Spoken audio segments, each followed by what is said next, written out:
ಕಾಂಗ್ರೆಸ್ನಲ್ಲಿ ಬಿಜೆಪಿಯಲ್ಲಿ ಬಣ ಬಡಿದಾಟ ಅನ್ನೋದು ಎಷ್ಟು ದೊಡ್ಡ ಮಟ್ಟಕ್ಕೆ ಚರ್ಚೆ ಆಯಿತು ಅನ್ನೋದನ್ನ ಕಳೆದ 10-15 ದಿನಗಳಿಂದ ಗಮನಿಸ್ತಾ ಇದ್ದೀವಿ.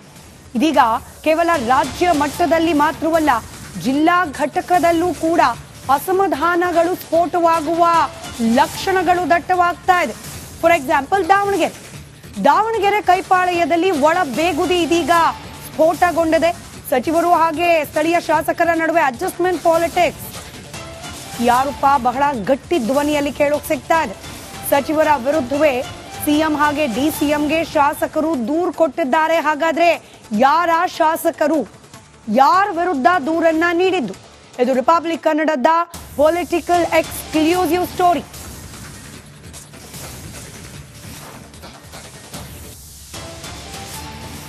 ಸಚಿವ ಎಸ್ ಮಲ್ಲಿಕಾರ್ಜುನ್ ಅವರ ವಿರುದ್ಧ ಶಾಸಕ ಶಿವಗಂಗಾ ಪತ್ರ ಬರೆದಿದ್ದಾರೆ. ಬಿಜೆಪಿ ಜೊತೆಯಲ್ಲಿ ಸಚಿವರು ಹೊಂದಾಣಿಕೆ ರಾಜಕೀಯವನ್ನ ಮಾಡ್ತಿದ್ದಾರೆ ಅನ್ನೋ ಆರೋಪ. ಇದು ಕೇವಲ ಕಾಂಗ್ರೆಸ್ ಪಾಳೆಯ ಮಾತ್ರ ಅಲ್ಲ, ಬಿಜೆಪಿ ಪಾಳೆಯದಿಂದಲೂ ಕೂಡ ಇಂಥದ್ದೇ ಆರೋಪ ಕೇಳೋಕ್ ಸಿಕ್ಕಿತ್ತು. ದಾವಣಗೆರೆಯಲ್ಲಿ ಅಡ್ಜಸ್ಟ್ಮೆಂಟ್ ಪಾಲಿಟಿಕ್ಸ್ ನಡೀತಿದೆ ಅನ್ನೋ ಆರೋಪ. ಸಚಿವರು ಬಿಜೆಪಿ ಜೊತೆಯಲ್ಲಿ ಹೊಂದಾಣಿಕೆ ರಾಜಕೀಯ ಮಾಡ್ತಿದ್ದಾರೆ ಅಂತ ಉಸ್ತುವಾರಿ ಸಚಿವರನ್ನ ಬದಲಾವಣೆ ಮಾಡಿ ಅಂತ ಹೇಳಿ ಆಗ್ರಹಿಸಿ ಪತ್ರವನ್ನ ಬರೆದಿದ್ದಾರೆ ಶಿವಗಂಗಾ ಅವರು ಮುಖ್ಯಮಂತ್ರಿ ಹಾಗೆ ಉಪಮುಖ್ಯಮಂತ್ರಿಗಳಿಗೆ. ಹೀಗೆ ಮಾಡ್ತಿರೋ ಅಡ್ಜಸ್ಟ್ಮೆಂಟ್ ಪಾಲಿಟಿಕ್ಸ್ ನಿಂದ ಕಾರ್ಯಕರ್ತರಿಗೆ ಮುಜುಗರ ಆಗ್ತಾ ಇದೆ ಅಂತ ಹೇಳಿ ಪತ್ರದಲ್ಲಿ ಉಲ್ಲೇಖ ಮಾಡಿದ್ದಾರೆ. ಕಾಂಗ್ರೆಸ್ನ ಒಳಗೆ ನಡೀತಾ ಇರುವ ಕೆಲವೊಂದಷ್ಟು ಬೆಳವಣಿಗೆಗಳು ಇದೀಗ ಕೋಲಾಹಲಕ್ಕೆ ಕಾರಣವಾಗೋ ಲಕ್ಷಣ ಗೋಚರಿಸ್ತಾ ಇದೆ.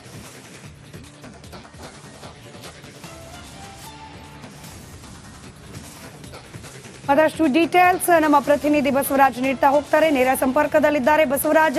ದಾವಣಗೆರೆ ಮಟ್ಟದಲ್ಲಿ ಅಡ್ಜಸ್ಟ್ಮೆಂಟ್ ಪಾಲಿಟಿಕ್ಸ್ ಅನ್ನೋದು ಇಷ್ಟು ದಿನ ಬಿಜೆಪಿ ಪಾಳೆಯದ ಒಳಗಿಂದ ಗುಸುಗುಸು ರೂಪದಲ್ಲಿ ಕೇಳೋಕ್ ಸಿಗ್ತಾ ಇತ್ತು. ಇದೀಗ ಕಾಂಗ್ರೆಸ್ನಲ್ಲಿ ಬಹಿರಂಗವಾಗಿ ಪತ್ರನೇ ಬರೆಯೋ ಹಂತಕ್ಕೆ ಹೋಗಿದೆ. ಏನಾಗ್ತಾ ಇದೆ ದಾವಣಗೆರೆಯಲ್ಲಿ ಕಾಂಗ್ರೆಸ್ ಪಾಳೆಯದಲ್ಲಿ, ಹಾಗೆ ಈ ಪತ್ರದಲ್ಲಿ ಏನು ಉಲ್ಲೇಖ ಮಾಡಿದ್ದಾರೆ ಶಿವಗಂಗಾ ಅವರು?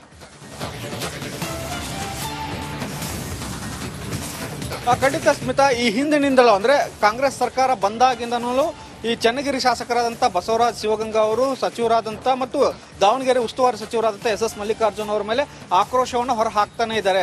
ಒಂದು ಪಕ್ಷ ಸಂಘಟನೆಗೆ ಅವರು ಸಾಥ್ ಕೊಡ್ತಿಲ್ಲ ಅನ್ನುವಂಥದ್ದು ಮತ್ತು ಶಾಸಕರು ಹೋದ್ರೂ ಕೂಡ ಕೆಲಸವನ್ನ ಮಾಡಿಕೊಡ್ತಿಲ್ಲ ಅನ್ನುವಂಥ ಆರೋಪವನ್ನ ಈ ಹಿಂದಿನಿಂದಲೂ ಕೂಡ ಸಿಎಂ ಡಿಸಿಎಂ ಅವರಿಗೆ ಮಾಡ್ತಾನೆ ಬಂದಿದ್ರು. ಅದನ್ನ ಒಂದಷ್ಟು ತಹಬದಿಗೆ ತರುವಂಥ ಕೆಲಸವನ್ನ ಡಿಸಿಎಂ ಕೂಡ ಮಾಡಿದ್ರು. ಆದ್ರೆ ಈಗ ಮುಂದುವರೆದ ಭಾಗವಾಗಿ ಲೋಕಸಭಾ ಚುನಾವಣೆ ಬಳಿಕ ಒಂದಷ್ಟು ಮತ್ತೆ ಇಬ್ಬರ ನಡುವೆ ವೈಮನಸ್ಸು ಮತ್ತು ಜಗಳ ತಾರಕಕ್ಕೆ ಹೋದಂತೆ ಕಾಣಿಸ್ತಾ ಇದೆ. ಆದ್ರೆ ಅದು ಎಲ್ಲಿ ಮಟ್ಟಿಗೆ ಅಂದ್ರೆ ಒಂದು ಸಿಎಂ ಮತ್ತು ಡಿಸಿಎಂಗೆ ಪತ್ರ ಬರೀತಾರೆ ಅಂದ್ರೆ ಒಬ್ಬ ಸಚಿವರ ವಿರುದ್ಧ, ಅದು ಎಷ್ಟರ ಮಟ್ಟಿಗೆ ಅವರಿಬ್ಬರ ಮಧ್ಯೆ ವೈಮನಸ್ಸು ಇದೆ ಅನ್ನುವಂಥದ್ದು ಪ್ರಮುಖವಾಗಿ ಸಾಕ್ಷಿ ಆಗ್ತಕ್ಕಂಥದ್ದು. ಅಲ್ಲಿ ಇರ್ತಕ್ಕಂಥ ಅಧಿಕಾರಿಗಳನ್ನ ಅಡ್ಜಸ್ಟ್ಮೆಂಟ್ ಆಧಾರದಲ್ಲಿ ಒಂದು ವರ್ಗಾವಣೆ ಮಾಡುವ ಮೂಲಕ ಒಂದು ಪಕ್ಷಕ್ಕೆ ಮುಜುಗರ ತರುವಂತ ಕೆಲಸಗಳನ್ನು ಮಾಡ್ತಾ ಇದ್ದಾರೆ. ಹೊಂದಾಣಿಕೆ ರಾಜಕೀಯವನ್ನ ಬಿಜೆಪಿ ಜೊತೆ ಮಾಡಿಕೊಂಡು ಅವರಿಗೆ ಬೇಕಾದ ಅನುಕೂಲ ಆಗ್ತಕ್ಕಂಥ ಅಧಿಕಾರಿಗಳನ್ನು ಹಾಕಿಸ್ಕೊಡ್ತಾ ಇದ್ದಾರೆ ಅನ್ನುವಂಥ ಗಂಭೀರವಾದಂತಹ ಆರೋಪವನ್ನು ಮಾಡ್ತಾ ಇದ್ದಾರೆ. ಇದ್ರ ಜೊತೆಗೆ ಅಲ್ಲಿ ಸ್ಥಳೀಯ ಸಂಸ್ಥೆ ಚುನಾವಣೆಗಳೇನು ನಡೆದಿತ್ತು, ಡಿಸಿಸಿ ಬ್ಯಾಂಕ್ ಚುನಾವಣೆ, ಆ ಚುನಾವಣೆಯಲ್ಲಿ ಪಕ್ಷಕ್ಕೆ ಮುಜುಗರ ಆಗುವ ಹಾಗೆ ಬೇರೆ ಒಂದು ಬಿಜೆಪಿಯ ಅಭ್ಯರ್ಥಿಯನ್ನ ಗೆಲ್ಲಿಸೋಕೆ ಸಚಿವರು ಸಹಾಯ ಮಾಡಿದ್ದಾರೆ ಅನ್ನುವಂಥ ಗಂಭೀರವಾದಂತಹ ಆರೋಪವನ್ನು ಮಾಡಿದ್ದಾರೆ. ಈ ಎಲ್ಲ ಅಡ್ಜಸ್ಟ್ಮೆಂಟ್ ರಾಜಕೀಯದಿಂದಾಗಿ ಬಿಜೆಪಿಯ ಒಂದಷ್ಟು ಮಾತುಗಳು ನಡೀತಾ ಇದೆ ಹೊರತು ಕಾಂಗ್ರೆಸ್ ಪಕ್ಷಕ್ಕೆ ಸಂಘಟನೆಗಾಗಲಿ ಕಾಂಗ್ರೆಸ್ಗೆ ಅಲ್ಲಿ ಒಂದಷ್ಟು ಲಾಭ ಆಗ್ತಾ ಇಲ್ಲ. ಇದರ ಉದಾಹರಣೆ ಯಾಕೆ ಅಂತಂದ್ರೆ ಲೋಕಸಭಾ ಚುನಾವಣೆಯಲ್ಲಿ ಎಸ್ ಮಲ್ಲಿಕಾರ್ಜುನ್ ಅವರ ಪತ್ನಿ ನಿಂತ್ಕೊಂಡಿದ್ರು, ಆಗ ಬಿಜೆಪಿ ಒಂದಷ್ಟು ಸಹಾಯ ಮಾಡಿದೆ ಅನ್ನುವಂಥದ್ದು. ಅದರ ಅವಗಣನೆ ಮೇಲೆ ಈಗ ಅವರಿಗೆ ಸಹಾಯ ಮಾಡುವಂತ ಕೆಲಸವನ್ನ ಎಸ್ ಮಲ್ಲಿಕಾರ್ಜುನ್ ಅವರು ಮಾಡ್ತಾ ಇದ್ದಾರೆ. ಇದೇ ರೀತಿ ಮುಂದುವರೆದಿದ್ದಾದಲ್ಲಿ ಸ್ಥಳೀಯ ಸಂಸ್ಥೆಗಳು ಅಂದ್ರೆ ಜೆಡ್ಪಿಟಿಪಿ ಚುನಾವಣೆ ಬರ್ತಾ ಇದ್ದಾವೆ. ಆ ಸಂದರ್ಭದಲ್ಲಿ ನಮಗೆ ಪಕ್ಷವನ್ನ ಗೆಲ್ಲಿಸೋಕೆ ಕಷ್ಟ ಆಗುತ್ತೆ. ಇವರ ನಿರಂತರ ಹೊಂದಾಣಿಕೆ ರಾಜಕೀಯ ಏನಿದೆ ಅದು ಬಿಜೆಪಿಗೆ ಅನುಕೂಲ ಆಗ್ತಾ ಇದೆ ಹೊರತು ಅದು ಕಾಂಗ್ರೆಸ್ಗೆ ಆಗ್ತಾ ಇಲ್ಲ. ಹಾಗೆ ಮತ್ತೆ ಅನುದಾನ ತಾರತಮ್ಯ ಇದೆ ಮತ್ತು ಅವರು ಒಂದು ರೀತಿಯಲ್ಲಿ ಹೋದಂತ ಕೆಲಸಗಳನ್ನ ಮಾಡ್ಕೊಡ್ತಿಲ್ಲ ಅನ್ನುವಂಥ ಗಂಭೀರ ಆರೋಪಗಳನ್ನ ಶಾಸಕರು ಮಾಡ್ತಾ ಇರೋದ್ರಿಂದ ಸಹಜವಾಗಿ ಇದು ಸಿಎಂ ಡಿಸಿಎಂಗೆ ಪತ್ರ ಬರೆದಿರೋದ್ರಿಂದ ಒಂದಷ್ಟು ಆಕ್ರೋಶವಂತೂ ವ್ಯಕ್ತವಾಗಿದೆ. ಇದಕ್ಕೆ ಸಿಎಂ ಡಿಸಿಎಂ ಯಾವ ರೀತಿಯಾಗಿ ಹ್ಯಾಂಡಲ್ ಮಾಡ್ತಾರೆ ಅನ್ನುವಂಥದ್ದು ಬಹಳ ಕುತೂಹಲ ಇದೆ. ಸ್ಮಿತಾ. ರೈಟ್, ಧನ್ಯವಾದ ಬಸವರಾಜ್ ಮಾಹಿತಿಗಾಗಿ.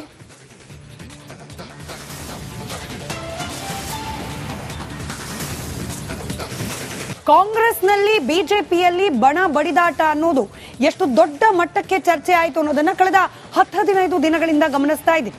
ಇದೀಗ ಕೇವಲ ರಾಜ್ಯ ಮಟ್ಟದಲ್ಲಿ ಮಾತ್ರವಲ್ಲ, ಜಿಲ್ಲಾ ಘಟಕದಲ್ಲೂ ಕೂಡ ಅಸಮಾಧಾನಗಳು ಸ್ಫೋಟವಾಗುವ ಲಕ್ಷಣಗಳು ದಟ್ಟವಾಗ್ತಾ ಇದೆ.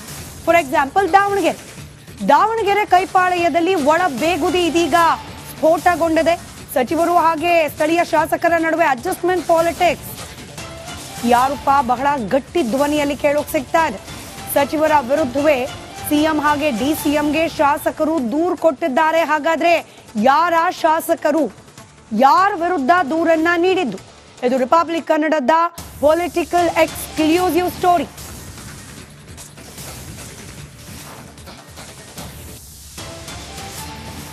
ಸಚಿವ ಮಲ್ಲಿಕಾರ್ಜುನ್ ಎಸ್ ಮಲ್ಲಿಕಾರ್ಜುನ್ ಅವರ ವಿರುದ್ಧ ಶಾಸಕ ಶಿವಗಂಗಾ ಪತ್ರ ಬರೆದಿದ್ದಾರೆ. ಬಿಜೆಪಿ ಜೊತೆಯಲ್ಲಿ ಸಚಿವರು ಹೊಂದಾಣಿಕೆ ರಾಜಕೀಯವನ್ನ ಮಾಡ್ತಿದ್ದಾರೆ ಅನ್ನೋ ಆರೋಪ. ಇದು ಕೇವಲ ಕಾಂಗ್ರೆಸ್ ಪಾಳೆಯ ಮಾತ್ರ ಅಲ್ಲ, ಬಿಜೆಪಿ ಪಾಳೆಯದಿಂದಲೂ ಕೂಡ ಇಂಥದ್ದೇ ಆರೋಪ ಕೇಳೋಕ್ ಸಿಕ್ಕಿತ್ತು. ದಾವಣಗೆರೆಯಲ್ಲಿ ಅಡ್ಜಸ್ಟ್ಮೆಂಟ್ ಪಾಲಿಟಿಕ್ಸ್ ನಡೀತಿದೆ ಅನ್ನೋ ಆರೋಪ. ಸಚಿವರು ಬಿಜೆಪಿ ಜೊತೆಯಲ್ಲಿ ಹೊಂದಾಣಿಕೆ ರಾಜಕೀಯ ಮಾಡ್ತಿದ್ದಾರೆ ಅಂತ ಉಸ್ತುವಾರಿ ಸಚಿವರನ್ನ ಬದಲಾವಣೆ ಮಾಡಿ ಅಂತ ಹೇಳಿ ಆಗ್ರಹಿಸಿ ಪತ್ರವನ್ನ ಬರೆದಿದ್ದಾರೆ ಶಿವಗಂಗಾ ಅವರು ಮುಖ್ಯಮಂತ್ರಿ ಹಾಗೆ ಉಪಮುಖ್ಯಮಂತ್ರಿಗಳಿಗೆ. ಹೀಗೆ ಮಾಡ್ತಿರೋ ಅಡ್ಜಸ್ಟ್ಮೆಂಟ್ ಪಾಲಿಟಿಕ್ಸ್ ನಿಂದ ಕಾರ್ಯಕರ್ತರಿಗೆ ಮುಜುಗರ ಆಗ್ತಾ ಇದೆ ಅಂತ ಹೇಳಿ ಪತ್ರದಲ್ಲಿ ಉಲ್ಲೇಖ ಮಾಡಿದ್ದಾರೆ. ಕಾಂಗ್ರೆಸ್ನ ಒಳಗೆ ನಡೀತಾ ಇರುವ ಕೆಲವೊಂದಷ್ಟು ಬೆಳವಣಿಗೆಗಳು ಇದೀಗ ಕೋಲಾಹಲಕ್ಕೆ ಕಾರಣವಾಗೋ ಲಕ್ಷಣ ಗೋಚರಿಸ್ತಾ ಇದೆ.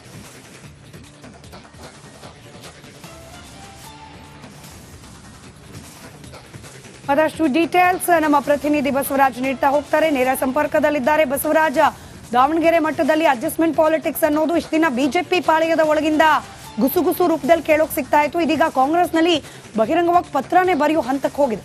ಏನಾಗ್ತಾ ಇದೆ ದಾವಣಗೆರೆಯಲ್ಲಿ ಕಾಂಗ್ರೆಸ್ ಪಾಳೆಯದಲ್ಲಿ, ಹಾಗೆ ಈ ಪತ್ರದಲ್ಲಿ ಏನು ಉಲ್ಲೇಖ ಮಾಡಿದ್ದಾರೆ ಶಿವಗಂಗಾ ಅವರು?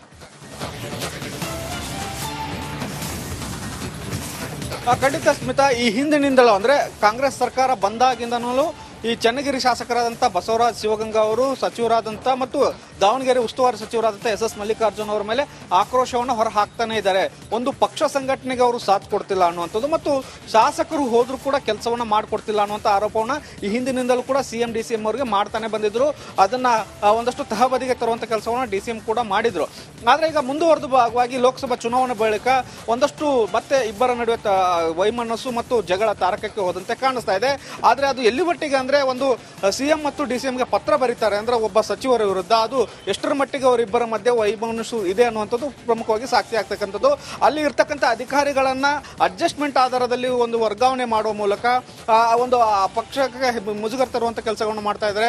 ಆ ಹೊಂದಾಣಿಕೆ ರಾಜಕೀಯವನ್ನ ಬಿಜೆಪಿ ಜೊತೆ ಮಾಡಿಕೊಂಡು ಅವರಿಗೆ ಬೇಕಾದ ಅನುಕೂಲ ಆಗ್ತಕ್ಕಂಥ ಅಧಿಕಾರಿಗಳನ್ನು ಹಾಕಿಸ್ಕೊಡ್ತಾ ಇದ್ದಾರೆ ಅನ್ನುವಂಥ ಗಂಭೀರವಾದಂತಹ ಆರೋಪವನ್ನು ಮಾಡ್ತಾ ಇದ್ದಾರೆ. ಇದ್ರ ಜೊತೆಗೆ ಅಲ್ಲಿ ಸ್ಥಳೀಯ ಸಂಸ್ಥೆ ಚುನಾವಣೆಗಳೇನು ನಡೆದಿತ್ತು, ಡಿಸಿಸಿ ಬ್ಯಾಂಕ್ ಚುನಾವಣೆ, ಆ ಚುನಾವಣೆಯಲ್ಲಿ ಪಕ್ಷಕ್ಕೆ ಮುಜುಗರ ಆಗುವ ಹಾಗೆ ಬೇರೆ ಒಂದು ಬಿಜೆಪಿಯ ಅಭ್ಯರ್ಥಿಯನ್ನು ಗೆಲ್ಲಿಸೋಕೆ ಸಚಿವರು ಸಹಾಯ ಮಾಡಿದ್ದಾರೆ ಅನ್ನುವಂಥ ಗಂಭೀರವಾದಂಥ ಆರೋಪವನ್ನು ಮಾಡಿದ್ದಾರೆ.